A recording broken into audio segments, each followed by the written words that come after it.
Hello बच्चों, let's read the question. The question is consider the superposition of n harmonic wave of equal amplitude and frequency. If n is a very large number, determine the resultant intensity in terms of the intensity I naught of each component wave for the condition when the component wave have identical phases.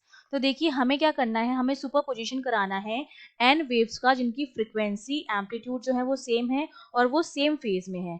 तो यहाँ पर देखिए हमारे पास superposition में क्या होता है, suppose मैंने दो वेव्स ले लिए हैं।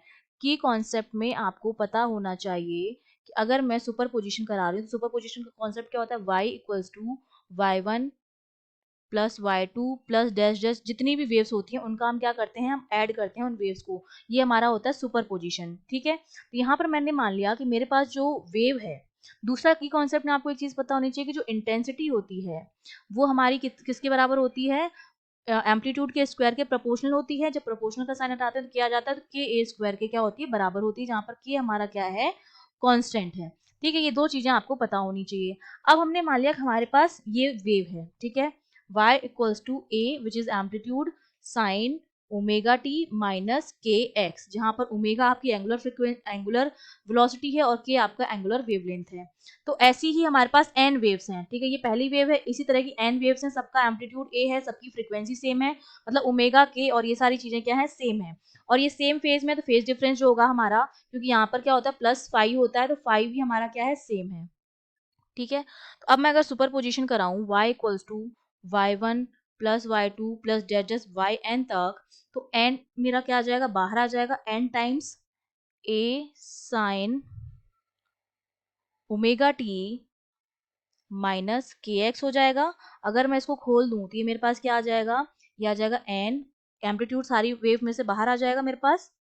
ठीक है, तो यहाँ ब्रैकेट में मेरे पास बचेगा sign omega t minus k x. ये सुपर पोजिशन के बाद मुझे वेव मिली है।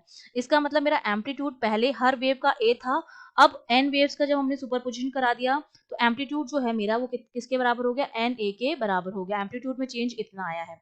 अब हम जानते हैं हमारी इनिशियल जो इंटेंसिटी होती है वो के ए स्क्वायर के बराबर होती है।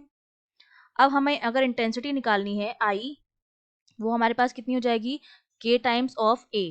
a मेरा एन ए के बराबर हो गया है, तो ये एन ए का क्या हो जाएगा, स्क्वायर हो जाएगा, एन ए का स्क्वायर हो जाएगा। तो आई मेरा कितना हो जाएगा, k एन स्क्वायर ए स्क्वायर।